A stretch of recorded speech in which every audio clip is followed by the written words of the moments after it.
အားလုံးပဲမင်္ဂလာပါခင်ဗျာ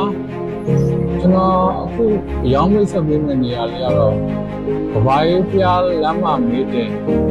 ညီဘက်အရောင်းလေးပဲဖြစ်ပါတယ်ခင်ဗျာ